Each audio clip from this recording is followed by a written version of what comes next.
Good day, friends, and you are welcome to my campus guide channel.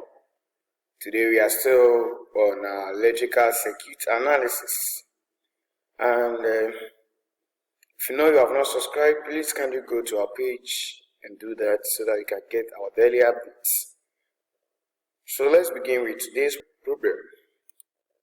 Today we are looking at electrical circuit analysis.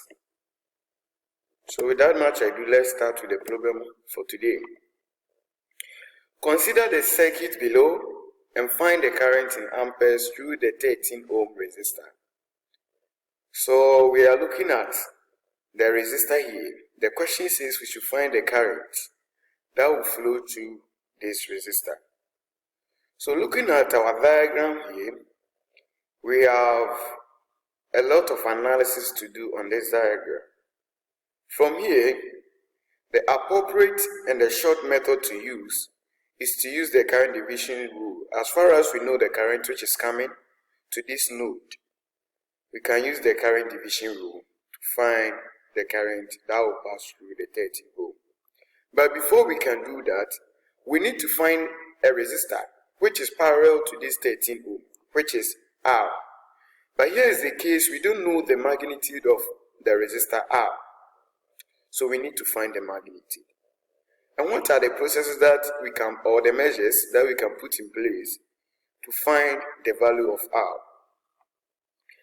We can find the total resistance of the circuit. Then we equate all the resistance in the circuit to their total resistance. After that, we find R. And that can be done easily. So, looking at the resistors here, we have 2 ohm, 13 ohm, we have R that we need to find, and we have another resistor here. But here is the case, we don't know the resistance of this resistor, but we are given 5 volts at this point. So you have to know that this magnitude here is not resistance, but it is what? Voltage. Here is a voltage drop. So we have to know. So once we know the voltage here and we know the current which is coming, we can find the resistance here. After that, we can go on with our processes. So let's look at the solution. So we need to change that 5 volts to resistance. So resistance at the 5 volts. Let's see. So we just take the voltage and divide by the current which is coming, and we are having 2.5 ohms as our resistance. So I substitute the value there, and now we know the resistance here. So right now we need to find the total resistance of the circuit. So we do that quickly by using Ohm's law and making resistance the subject. So our RT, which is our total resistance in the circuit, will be the total voltage, which is 20, divided by the total current, which is in the circuit, and it's giving us 10 ohm, and this 10 ohm is now our total resistance in the circuit. Once we know our total resistance in the circuit, we can equate all resistors in the circuit to our total resistance, then we find the value of R. So let's do that. So our RT, which is our total resistance, should be equal to 2.5 plus the resistors here. We know that R and the 13 ohm are in parallel. So we take their product and divide by their sum, and also plus these 2 ohm resistor.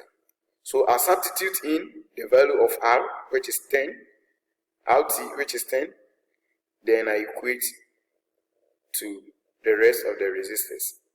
So making out the subject here, we get to know that the magnitude or the resistance of R is 9.53 ohm. So 9.53 ohm is the resistance at this point. So right now we can substitute in our values and go on with our current division rule. So using the current division rule, we know the current coming, and we need the current that will flow through the 13 ohm. So we take the resistor which is parallel to the 13 ohm Then we divide by the sum of that resistor and the 13 ohm. We multiply by the current which is coming. Then we have our answer. So it's 9.53 divided by 9.53 plus 13 times 2, which is the total current which is coming, and we have 0.85 ampere as the current that will flow to the 13 ohm. So thank you. Make sure you subscribe.